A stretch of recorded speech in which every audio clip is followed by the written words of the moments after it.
ಆತ್ಮೀಯ ಕನ್ನಡ ಪಿಕ್ಚರ್ ವೀಕ್ಷಕರಿಗೆ ನಮಸ್ಕಾರ. ನಾನು ಪ್ರವೀಣ್ ಅಂತ.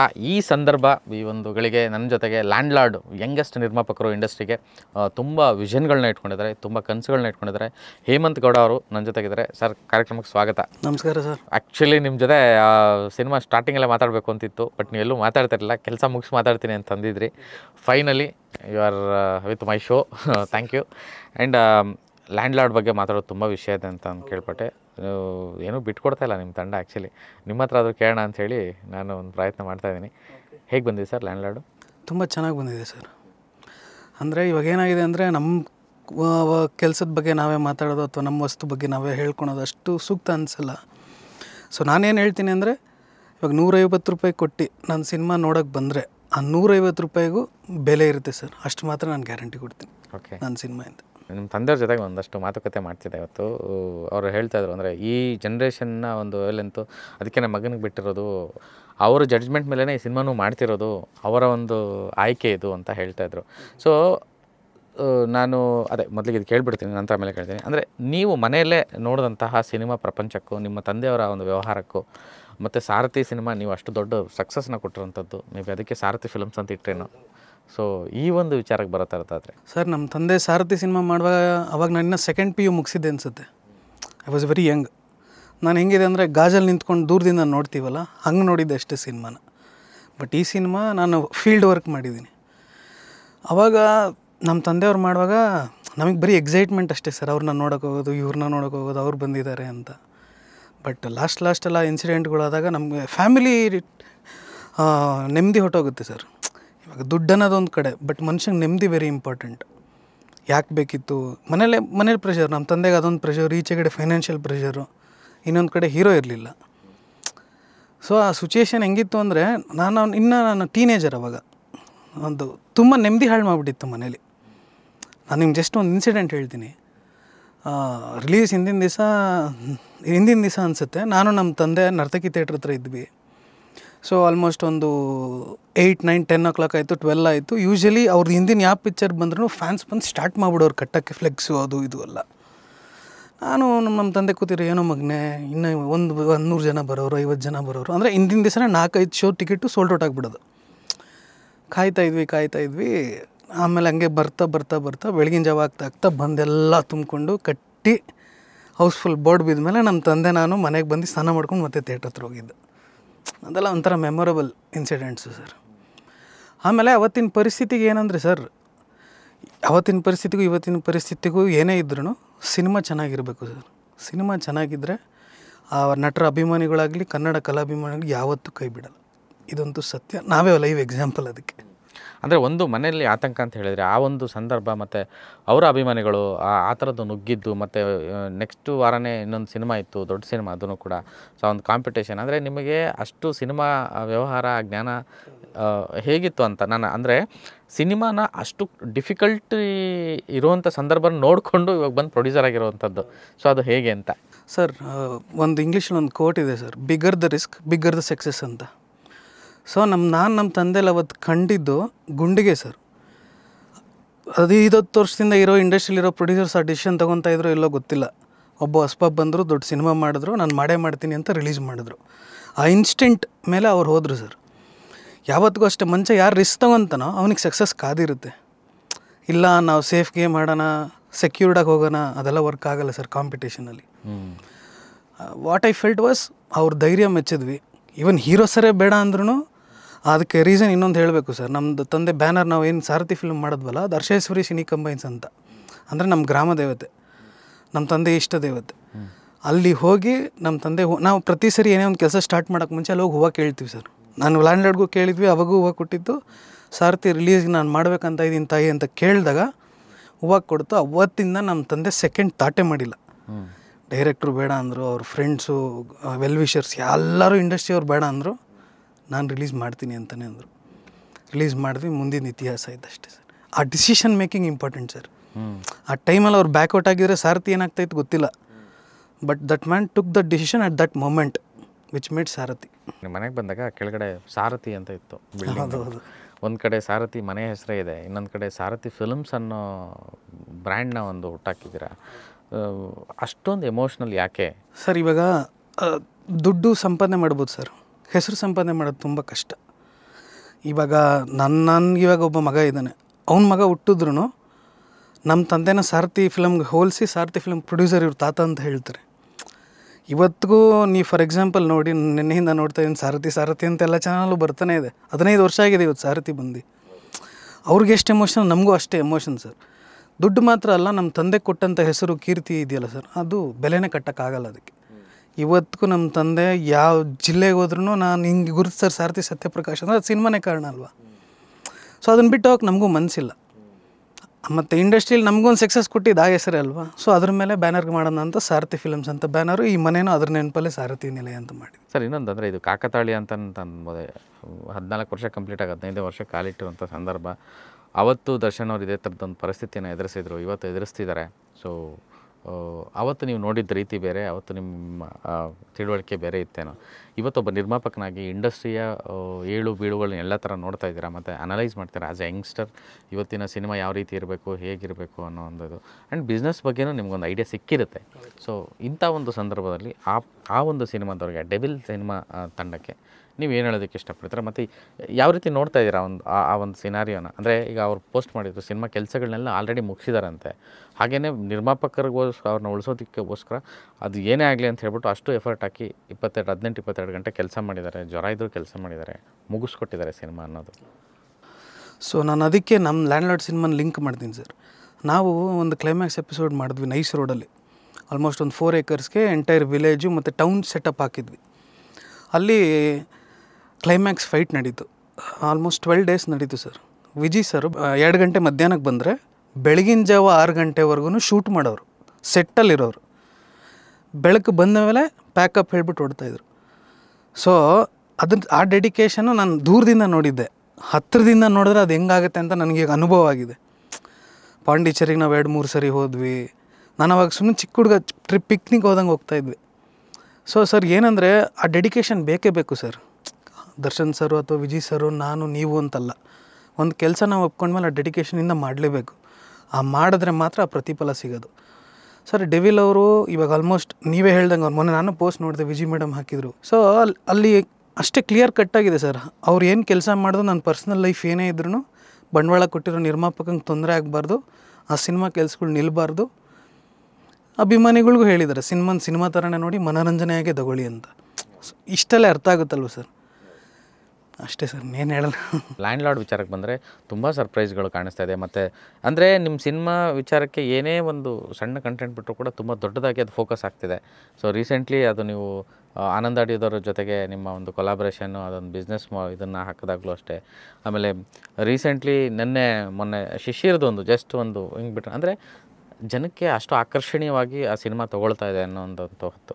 So being a youngster and first production ಅಂದಾಗ ಅಂದರೆ ಮನೆಯಲ್ಲಿ ಅಪ್ಪ ಮಾಡಿದರೂ ಕೂಡ ನಿಮಗೆ ಅದೊಂದು ದೊಡ್ಡ ಚಾಲೆಂಜ್ ಆಗಿರುತ್ತೆ.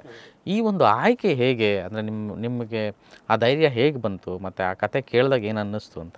ನಾವು ಸಾರಥಿ ಆದಮೇಲೆ ಚಕ್ರವರ್ತಿ ನಾವೇ ಸ್ಟಾರ್ಟ್ ಮಾಡಿ ಬ್ಯಾಕೌಟ್ ಆಗಿ ಒಂದು 3-4-5-6 ಡೈರೆಕ್ಟರ್ಗಳನ್ನೆಲ್ಲ ಮೀಟ್ ಮಾಡಿದ್ವಿ ಸರ್.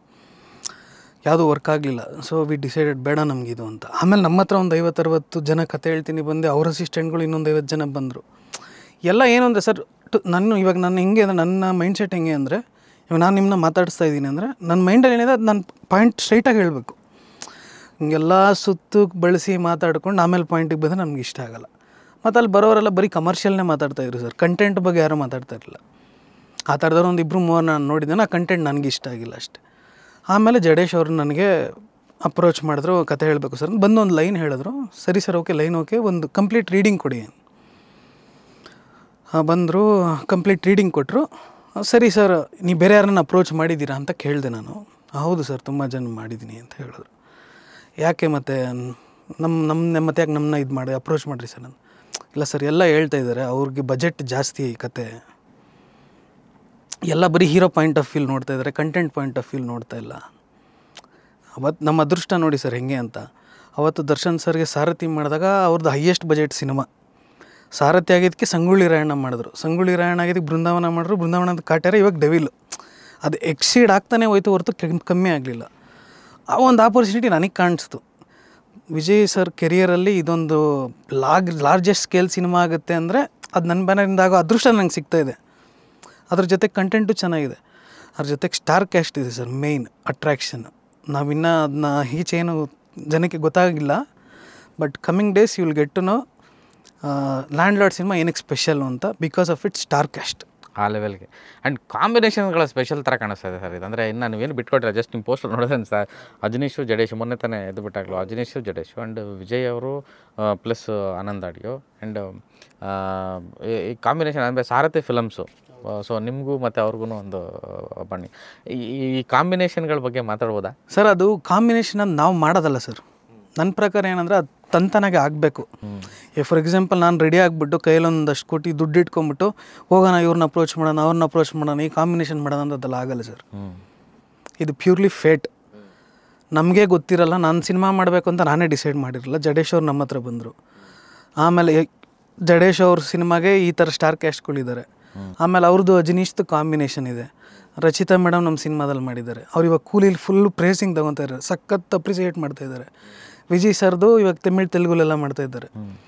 ಕಾಂತಾರ 2 ಆದಮೇಲೆ ಅಜನೀಶ್ನ ಕಾಂತಾರ ಮ್ಯೂಸಿಕ್ ಡೈರೆಕ್ಟರ್ ಅಂತ ಕರೀತಾರೆ. ಆ ಮ್ಯೂಸಿಕ್ ಡೈರೆಕ್ಟರ್ ಲ್ಯಾಂಡ್ ಲಾರ್ಡಿಗೆ ಮಾಡಿದ್ದಾನೆ ಅಂತ ಇನ್ನೂ ಕಿವಿ ಚುರುಕಾಗುತ್ತೆ. ಸೊ ಇದೆಲ್ಲ ನಾವು ಸ್ಟಾರ್ಟ್ ಮಾಡಿದಾಗ ಇದೆಲ್ಲ ಯಾವುದೂ ಇರಲಿಲ್ಲ ಸರ್.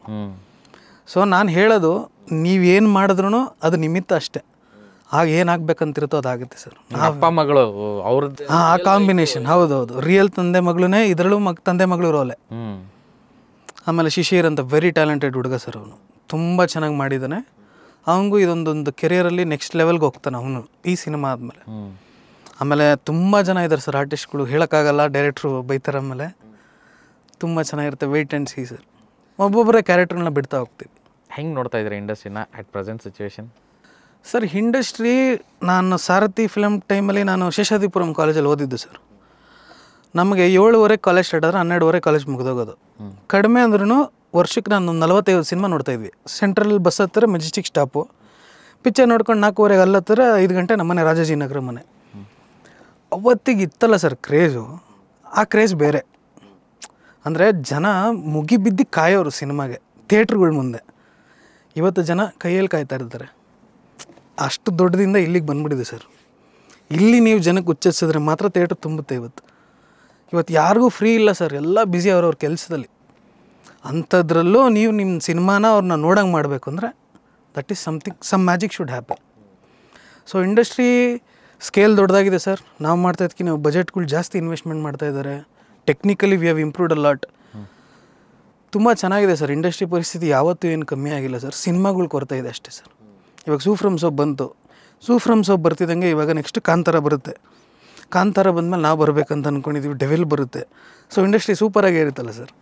ನಮ್ದು ಏನಂದರೆ ಬ್ರೇಕ್ ಆದಾಗ ಮಾತ್ರ ನಮ್ಗೆ ಹಂಗೆ ಅನಿಸುತ್ತೆ, ಬಿಟ್ಟರೆ ರನ್ ಆಗ್ತಾಯಿದ್ರೆ ಅದು ಯಾವುದೂ ಮ್ಯಾಟ್ರ್ ಆಗೋಲ್ಲ ಸರ್. ಜನಕ್ಕೆ ಎಂಟರ್ಟೈನ್ಮೆಂಟ್ ಬೇಕು ಸರ್, ಇಲ್ದಿರೋ ಬದುಕೋಕ್ಕಾಗಲ್ಲ. ಈವನ್ ನಾನೊಬ್ಬ ಸಾಧಾರಣ ಮನುಷ್ಯನಾಗಿ ತಗೊಂಡ್ರೆ ನನಗೂ ಎಂಟರ್ಟೈನ್ಮೆಂಟ್ ಬೇಕು. ನಮ್ಮ ಈ ಲೈಫ್ ಜಂಜಾಟದಲ್ಲಿ 2 ಅವರ್ ನೆಮ್ಮದಿಯಾಗಿರೋದು ಹೆಂಗೆ? ಒಂದು ಟ್ರಿಪ್ಗೆ ಹೋಗಬೇಕು, ಇದು ಇನ್ಸ್ಟೆಂಟ್ ಫುಡ್ ಥರ. ಬುಕ್ ಮಾಡು, 2 ಅವರ್ 3 ಅವರ್ ಪಿಕ್ಚರ್ ನೋಡ್ಕೊಂಬ ಅಂತ. ಟ್ರಿಪ್ಗೆ ಹೋಗ್ಬೇಕಂದ್ರೆ ನೀವು ಪ್ಲ್ಯಾನ್ ಮಾಡಬೇಕಲ್ಲ, ಹಂಗಾಗ್ಬಿಟ್ಟಿದೆ ಸರ್ ಇವಾಗ.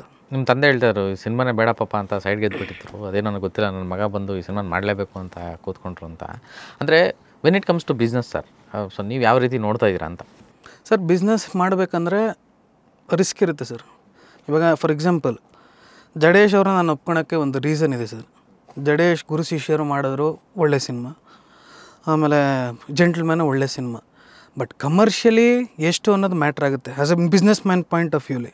ಅದೇ ಬಿಸ್ನೆಸ್ ಮ್ಯಾನ್ ಪಾಯಿಂಟ್ ಆಫ್ ವ್ಯೂಲಿ ಇನ್ನೊಂದು ಥರ ನೀವು ಯೋಚನೆ ಮಾಡಿದ್ರೆ, he is the reason behind Kaatera success. ಅವಾಗ ಏನು ಅನಿಸುತ್ತೆ ನಿಮಗೆ, ಆ ಮನುಷ್ಯಂಗೆ ಆಪರ್ಚುನಿಟಿ ಸಿಕ್ಕಿಲ್ಲ ಗುರು. ಮೋಸ್ಟ್ಲಿ ತನ್ನಲ್ಲಿರೋ ಟ್ಯಾಲೆಂಟ್ನ ಈಚೆ ತರಕ್ಕೆ ಅವಕಾಶ ಸಿಕ್ಕಿದ್ರೆ ಹೆಂಗೆ ಸರ್ ಈಚೆ ಬರೋಕ್ಕೆ ಸಾಧ್ಯ? ಸೊ ವಿಜಯ್ ಸರ್ ಅವ್ರಿಗೆ ಅದು ಅವಕಾಶ ಕೊಟ್ಟಿದ್ದಾರೆ. ಈ ಅವಕಾಶ ನನ್ನ ಮನೆಗೆ ಬಂದಿದೆ ಇವಾಗ. ಇದನ್ನು ಬಿಡಬಾರ್ದು ಅಂತ ನನಗನ್ನಿಸ್ತು. ಆ ಕಾಂಬಿನೇಷನ್ನು ಅದಾದಾಗ ಬಿಟ್ಟವನು ಮೂರ್ಖ ಆಗ್ತಾನೆ ಸರ್. ನೀವು ಒಲ್ದು ಬಂತಲ್ಲ ಮಾಡಿ ಸರ್ ಎಲ್ಲ ರೆಡಿ ಅಂತ. ಆಮೇಲೆ ಇನ್ನೊಂದು ಏನಿತ್ತು ಅಂದರೆ ಸರ್, ರೆಡಿ ಟು ಶೂಟ್ ಇತ್ತು ಸರ್ ನಮ್ಮ ಹತ್ರ ಬಂದಾಗ, ಅಪ್ರೋಚ್ ಆದಾಗ. ಅಂದರೆ ಅವ್ರದ್ದು ಬೌಂಡೆಡ್ ಸ್ಕ್ರಿಪ್ಟ್ ರೆಡಿಯಾಗಿ ಶೂಟಿಂಗ್ ಹೋಗಕ್ಕೆ ರೆಡಿ ಇದ್ರು ಅವರು. ಇಲ್ಲ ಸರ್ ಹೀರೋ ಡೇಟ್ ಕೊಟ್ಬಿಟ್ಟಿದ್ದಾರೆ ನೀವು ಅಂದ್ರೆ, ಈ ಥರ ಯಾರಿಗೆ ಬರುತ್ತೆ ಸರ್? ಮನೇಲಿ ಕುಂತಿದ್ದವ್ರಿಗೆ ಬಂದ್ಬಿಟ್ಟು ಹೀರೋ ಡೇಟ್ ಇದೆ, ನೀವು ರೆಡಿ ಅಂದರೆ ನಾಳೆಯಿಂದನೇ ಶೂಟಿಂಗ್ ಅಂತ ಹೇಳಿದ್ರು. ಸೊ ವಿ ಟುಕ್ ಅ ಕಾಲ್, ಮಾಡೋಣ ಅಂತ. ಡಬ್ಬಿಂಗ್ ಕಂಪ್ಲೀಟ್ ಆಯಿತು, ವಿಜಯ್ ಅವರು ಕಣ್ಣು ತುಂಬ್ಕೊಂಡು ಹೋಗ್ತಾ ಇದ್ದಾರೆ, ಅಷ್ಟು ಎಕ್ಸೈಟ್ ಆಗಿದ್ರು ನಿಮ್ಮ ತಂದೆ ಹೇಳಬೇಕಾದ್ರೆ ಈ ಒಂದು ವಿಷಯನ. ಏನು ವಾಟ್ ಈಸ್ ದಟ್? ಸರ್ ಅದೇನೆಂದರೆ ನನಗೆ ಸಾರ್ಥಕತೆ ಅನಿಸುತ್ತೆ ಸರ್ ಅದು ಆ್ಯಸ್ ಅ ನಿರ್ಮಾಪಕ. ನಾನು ಹಾಕಿರೋ ದುಡ್ಡಿಗೆ, ಅವರು ಮಾಡಿರೋ ಎಫರ್ಟ್ಸ್ಗೆ, ಡೈರೆಕ್ಟ್ರು ಬರ್ಕೊಂಡಿರೋ ರೈಟಿಂಗಿಗೆ ಅದೆಲ್ಲ ಕಾಣಿಸೋ ಲಾಸ್ಟಿಗೆ ಸ್ಕ್ರೀನ್ ಮೇಲೆ ಅವರೊಬ್ರಿಗೆ ಎಲ್ಲ ನೋಡಿದವ್ರು ಎಲ್ಲರಿಗೂ ಅದೇ ಫೀಲ್ ಆಯಿತು. ಆ ಪ್ರೊಡ್ಯೂಸರ್ಗೆ ಖುಷಿ ಆಯಿತು ಅಷ್ಟೇ ಸರ್. ಸಾರ್ಥಕತೆ ಅದು. ನಾವು ಇಷ್ಟು 1.5 ವರ್ಷದಿಂದ ಹಾಕಿರೋ ಶ್ರಮಕ್ಕೆ, ದುಡ್ಡಿಗೆ ಬೆಲೆ ಅಲ್ಲಿ ಸಿಕ್ತು ಅಂತ ನಮ್ಗೆ ಅನಿಸುತ್ತೆ. ಅವ್ರದ್ದು ಜೊತೆ ಜರ್ನಿ ಹೆಂಗಿತ್ತು ಅಂದರೆ ಬೀಂಗ್ ಅವರು ಡೈರೆಕ್ಟರು ಕಮ್ ಆ್ಯಕ್ಟರು ಮತ್ತು ಅವ್ರಿಗೊಂದಷ್ಟು ಅನುಭವ, ಮತ್ತು ರೀಸೆಂಟ್ಲಿ ಬರಗಾಲ ಬಂದಾಗೆಲ್ಲ ಅವರೇ 2 ಇಟ್ಕೊಂಡು. ಹೌದು. ಸೊ ಹಾಗಾಗಿ ಎನರ್ಜಿ ಸರ್ ಅವ್ರದ್ದು. ನಾನು ವಯಸ್ಸು ಹುಡುಗ, ನನಗೂ ಇಲ್ವೇನೋ ಅಷ್ಟು ಎನರ್ಜಿ. ಅವ್ರಿಗೆ ಟಯರ್ಡೇ ಆಗಲ್ಲ ಸರ್. ಅವ್ರಿಗೆ ಬರೀ ಸಿನಿಮಾನೇ ಯೋಚನೆ. ನಾನು ಪ್ರತಿ ಸರಿ ಅವ್ರ ಜೊತೆ ಕೂತ್ಕೊಂಡು ಕ್ಯಾರಮಲ್ಲಿ ಮಾತಾಡುವಾಗ್ಲೂ ಸಿನಿಮಾ ಬಗ್ಗೆನೇ ಮಾತಾಡ್ತಾರೆ. ಇದು ನಂಗೆ ಮಾಡ್ಬಿಡೋಣ, ನೆಕ್ಸ್ಟು ಇದು ಹಿಂಗೆ ಮಾಡ್ಬಿಡೋಣ ಅಂತ. ಏನಪ್ಪ ಚೆನ್ನಾಗಿದ್ಯಾ, ಮನೇಲಿ ಹೆಂಗಿದ್ದಾರೆ, ಅದು ನಾವು ಇವತ್ತವರೆಗೂ ಅದನ್ನ ಮಾತಾಡಿಲ್ಲ ಸರ್. ಡೈರೆಕ್ಟ್ರು ನಾನು ಆಗಲಿ, ಜಡೇಶ್ ಅವರು ನಾನು ಆಗಲಿ, ಹೀರೋ ಸರ್ ಜೊತೆ ಆದ್ರೂ ಬರೀ ಸಿನಿಮಾ ಸರ್. ಅವ್ರಿಗೆ ಸಿನಿಮಾನೇ ಊಟ, ಸಿನಿಮಾನೇ ನಿದ್ದೆ, ಸಿನಿಮಾನೇ ಕೆಲಸ. ಇಷ್ಟು ಡೆಡಿಕೇಶನು. ನಾನು ಫಸ್ಟ್ ಸಿನಿಮಾ ಮೋಸ್ಟ್ಲಿ ನಾನು ನೋಡಿಲ್ಲ ಬೇರೆ ಎಲ್ಲಿ. ಇದೇ ನನಗೆ ಫಸ್ಟ್ ಟೈಮ್ ನೋಡಿದ್ದು. ಇದು ಬೆಸ್ಟ್ ಎಕ್ಸ್ಪೀರಿಯೆನ್ಸ್ ಆಗೋಯ್ತು ನನಗೆ ಸರ್. ಹೀರೋ ಇಷ್ಟು ಸಾಥ್ ಕೊಟ್ಟರೆ ನಿರ್ಮಾಪಕ ಏನು ಬೇಕಾನ ಮಾಡ್ತಾನೆ ಸರ್. ಖಂಡಿತವಾಗ್ಲೂ ಹೇಳ್ತಾ ಇದ್ದೀನಿ. ನಿಮ್ಗೆ ಹೇಳಿದ್ನಲ್ಲ ಅದೊಂದು ಕ್ಲೈಮ್ಯಾಕ್ಸ್ ಎಪಿಸೋಡು ಅಂತ ಸರ್. ಅದು ಫುಲ್ ಪ್ಲೇನ್ ಡಸ್ಟು ಸರ್. ಒಂದು ಸ್ವಲ್ಪ ಕಾಲು ಉಳ್ಕಿದ್ರು ಮುಗೀತು. ಹೀರೋ ಕಾಲು ಫ್ರ್ಯಾಕ್ಚರ್ ಆಯಿತು, ಕಾಲು ಮುರಿತು, ಅಥವಾ ಕೈ ಏನೋ ಸ್ವಲ್ಪ ಹೇರ್ಲೈನ್ ಫ್ರ್ಯಾಕ್ಚರ್ ಆಯಿತು ಅಂದರೆ ನಮ್ಮ ಶೂಟಿಂಗ್ ಸ್ಟಾಪು, ಟಚ್ ವುಡ್. ಒಂದು ದಿವಸಕ್ಕೂ ಯಾರಿಗೂ ಏನೂ ಆಗಿಲ್ಲ ಸರ್ ಅಲ್ಲಿ. ಆಮೇಲೆ ಇವರು ರೋಪ್ ಶಾಟ್ ಕೂಡ ಇವರೇ ಮಾಡಿದ್ರು. ಡಬ್ಬಿ ಏನಂತಾರೆ, ಡಮ್ಮಿ ಹಾಕ್ಸ್ಲಿಲ್ಲ ಸರ್, ಡೂಪ್ ಹಾಕ್ಸ್ಲಿಲ್ಲ ಇವರು. ಪ್ರತಿಯೊಂದು ಮೂಮೆಂಟು ವಿಜಯ್ ಸರೇ ಮಾಡ್ರೆ ನಮ್ಮ ಇಡೀ ಸಿನಿಮಾದಲ್ಲಿ ಆ್ಯಕ್ಷನ್. ಹೇಳ್ಬಾರ್ದು ಆದರೂ ಹೇಳ್ತಾ ಇದ್ದೀನಿ. ಆ ಕ್ಲೈಮ್ಯಾಕ್ಸ್ ಫೈಟ್ ಮಾಡಿರೋದು ರಿಯಲ್ ಸತೀಶ್ ಅಂತ ಸರ್. ದಸರಾ, ಹಿಟ್ 3, ಆಮೇಲೆ ಸರಿಪೋದ ಶನಿವಾರ ಮಾಡಿರೋ ಫೈಟ್ ಮಾಸ್ಟ್ರು ಫಸ್ಟ್ ಟೈಮ್ ಕನ್ನಡದಲ್ಲಿ ತುಂಬ ಸಖತ್ತಾಗಿ ಮಾಡಿದ್ದಾರೆ. ಪುಷ್ಪನ ಅವರೇ ಮಾಡಿರೋದು. ಹೌದು, ಪುಷ್ಪನ ಅವರೇ ಮಾಡಿದ್ರು ಫಸ್ಟ್ ಪಾರ್ಟ್. ಏನೋ ದೊಡ್ಡ ಮ್ಯಾಜಿಕ್ ಇದೆ ಒಟ್ಟಿನಲ್ಲಿ. ಅಂದರೆ ಒಂದು ಇವತ್ತಿನ ಸಿನಿಮಾ ಮಾರ್ಕೆಟ್ಗೆ, ಅಂದರೆ ಸಿನಿಮಾಗಳು ಸಣ್ಣದಾಗಲಿ ದೊಡ್ಡದಾಗಲಿ ಅನ್ನೋದೆಲ್ಲ ಮ್ಯಾಟ್ರು. ರೀಚ್ ಔಟ್ ವೈಸು ತುಂಬ ಚೆನ್ನಾಗಿದೆ ಸ್ಪೇಸ್. ಅಂದರೆ ನಮ್ಮ ಸಿನಿಮಾಗಳು ಬರ್ತಾ ಇದೆ ಅಂತ ತಕ್ಷಣವೇ ಆ ಕಡೆ ತೆಲುಗು, ತಮಿಳು, ಮಲಯಾಳಂ, ಹಿಂದಿಯವರು ಎಲ್ಲರೂ ನೋಡ್ತಾರೆ ಈ ಕಡೆ. ಸೊ ನಾವು ಅಷ್ಟೇ ಬೇರೆ ಸಿನಿಮಾಗಳು ಬಂದಾಗ ಎಲ್ಲನೂ ನೋಡೋದು ಅಭ್ಯಾಸ ಆಗಿದೆ. ಮತ್ತು ಇವತ್ತು ತುಂಬ ದೊಡ್ಡದಾಗಿ ಆಗಿದೆ. ಓವರ್ಸೀಸ್ನವರು ಕೂಡ ಕಾಯ್ತಾ ಇರ್ತಾರೆ. ಸೊ ಆ ಲೆವೆಲ್ಗೆ ಒಂದು ಮಾರ್ಕೆಟ್ ಅನ್ನೋದು ವಿಸ್ತಾರ ಆಗಿದೆ. ಸೊ ಆ ಒಂದು ನಿಟ್ಟಿನಲ್ಲಿ ಲ್ಯಾಂಡ್ ಲಾರ್ಡನ್ನು ನೀವು ಹೇಗೆ ರಿಲೀಸ್ ಅಥವಾ ಅದನ್ನು ಹೇಗೆ ತೊಗೊಂಡೋಗ್ಬೇಕು ಅಂತಿದೆ. ಆ್ಯಕ್ಚುಲಿ ಆಫ್ ದ ರೆಕಾರ್ಡ್ ನಿಮ್ಮ ವಿಷನ್ಸ್ ಕೇಳಿದ್ರೆ ತುಂಬ ಇಷ್ಟ ಆಗ್ತಿತ್ತು. ಅದಕ್ಕೇ ನನಗೆ ನಿಮ್ಮನ್ನು ಮಾತಾಡಿಸ್ಬೇಕು ಅನಿಸ್ತಾಯಿತ್ತು. ಅಂದರೆ ಈ ಥರದ್ದು ಪ್ರೊಡಕ್ಷನ್ ಹೌಸ್ಗಳು, ಈ ಥರದ್ದು ಪ್ರೊಡ್ಯೂಸರ್ಸ್ ಬೇಕು ನಮ್ಮಲ್ಲಿ. ಹೀರೋಗಳನ್ನ ಹುಟ್ಸೋವಂಥದ್ದು ಅಥವಾ ಆರ್ಟಿಸ್ಟ್ಗಳು ಹುಟ್ಕೋತಾರೆ, ನಿರ್ದೇಶಕರು, ರೈಟರ್ಸ್ ಎಲ್ಲ ಹುಟ್ಕೋತಾರೆ, ಬಟ್ ಪ್ರೊಡ್ಯೂಸರ್ಸ್ ಹುಟ್ಕೊಳ್ಳಲ್ಲ ಕಡಿಮೆ. ಸೊ ನಿಮ್ಮ ಒಂದು ಇನಿಷಿಯೇಷನ್ಗೆ ನಿಜವಾಗ್ಲೂ ಹ್ಯಾಟ್ಸ್ ಆಫ್ ಅನಿಸುತ್ತೆ ಸರ್. ಪ್ರೊಡ್ಯೂಸರ್ ಯಾವಾಗ ಹುಟ್ಕೊತಾನೆ ಅಂದರೆ ಸರ್, ಅವ್ನಿಗೆ ಹಾಕಿರೋ ಬಂಡವಾಳ ವಾಪಸ್ ಬಂದರೆ ಸಾಕು ಅಂತ ಸರ್. ಇಲ್ಲಿ ನೀವು ನೋಡಿ ಸರ್, 100 ಸಿನಿಮಾ ರಿಲೀಸ್ ಆಗಿ 100ಕ್ಕೂ ಹೊಸ ನಿರ್ಮಾಪಕ ಸರ್. ಯಾರೂ ನಿಮ್ಗೆ ರಿಪೀಟೆಡ್ ಪ್ರೊಡ್ಯೂಸರೇ ಕಾಣಿಸ್ತಾ ಇಲ್ಲ. ಅದೇನಕ್ಕೆ? ದುಡ್ಡು ಬರ್ತಾ ಇಲ್ಲ ಸರ್. ದುಡ್ಡು ಬರ್ತಾಯಿಲ್ಲ. ಹೆಂಗೆ ಕೆಲವು ಪ್ರೊಡ್ಯೂಸರ್ಸ್ದು ತಪ್ಪಿರುತ್ತೆ. ಬರೀ ಸಿನಿಮಾ ಸರಿಗಿಲ್ಲ, ಸಿನಿಮಾ ಚೆನ್ನಾಗಿಲ್ಲ ಅಂತ ಹೇಳೋಕ್ಕಾಗೋದಿಲ್ಲಲ್ವ ಸರ್. ಇವಾಗ ಸಿನಿಮಾ ಬರೋಕ್ಕೆ ಮುಂಚೆ ಒಬ್ಬ ಹೊಸ ನಿರ್ಮಾಪಕ ತಿಳ್ಕೊಬೇಕು ಸರ್, ಯೂನಿಟ್ಟಿಗೆ ಬಾಡಿಗೆ ಎಷ್ಟಾಗುತ್ತೆ.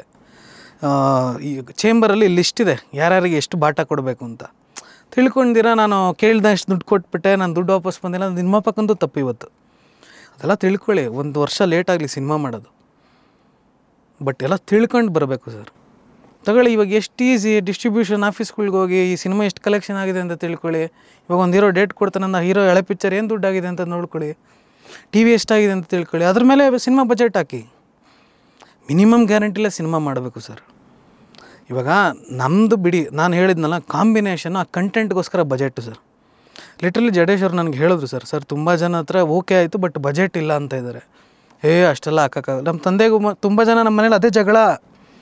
ನಮ್ಮ ತಂದೆ, ನಾನು ಗಾಂಧಿನಗರಕ್ಕೆ ಹೋಗಲ್ಲ ಸರ್, ನಮ್ಮದೇನಿದ್ರು ಇಲ್ಲಿ. ನಮ್ಮ ತಂದೆ ಚೇಂಬರ್ಗೆ ಹೋಗಬೇಕು, ಅಲ್ಲಿ ಹೋಗ್ತಾ ಇರ್ತಾರೆ. ನಮ್ಮ ತಂದೆಗೆ ಒಂದು 10-20 ಜನ ದಿನ ಹಿಂಗೇನು ಬುದ್ಧಿ ಇದೆಯಾ ನನ್ನ ಹತ್ರ ಬಂದು ಹಿಂಗೆ ಹೇಳ್ತಾಯಿದ್ರು. ಅವ್ರು ಸ್ವಲ್ಪ ಏನಂದರೆ ಅವ್ರ ಜನ್ರೇಷನ್ ಅವ್ರು, ನನ್ನ ಹುಡುಗ ಇವ್ನು ಗೊತ್ತಾಗಲ್ಲ ಅನ್ನೋ ಥರ.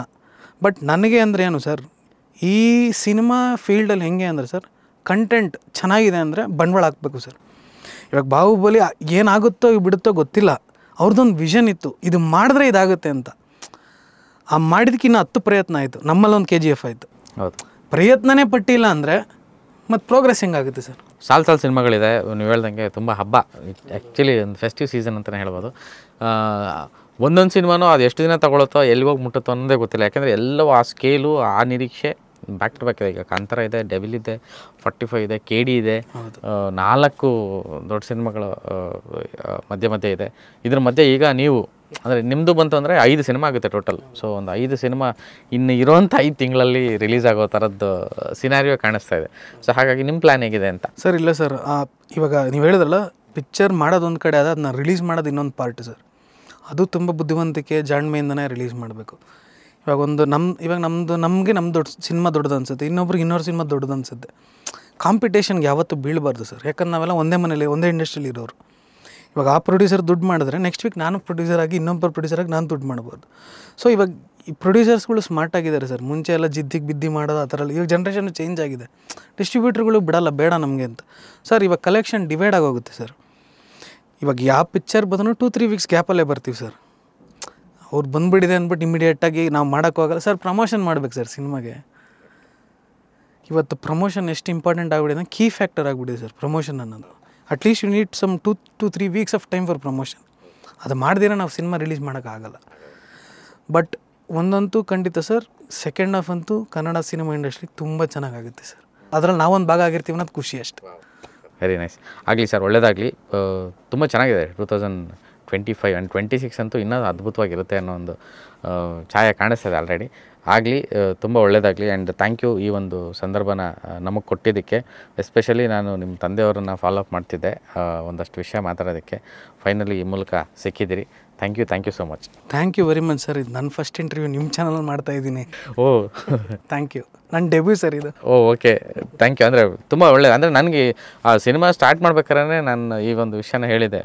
ಯಾರೋ ಸಿಕ್ಕಾಪಟ್ಟೆ ಎನರ್ಜಿ ಇದೆ ಅವ್ರ ಹತ್ರ, ತುಂಬ ದೊಡ್ಡ ವಿಷನ್ ಇದೆ ಸರ್. ನಿಜವಾಗ್ಲೂ ಬೇಕು ಇಂಡಸ್ಟ್ರಿಗೆ ಪ್ರೊಡ್ಯೂಸರ್ಸ್ ಬೇಕು, ಆ್ಯಂಡ್ ನಿಮ್ಮ ಥರದ್ದು ಮೈಂಡ್ಸ್ ಬೇಕು ಎಸ್ಪೆಷಲಿ.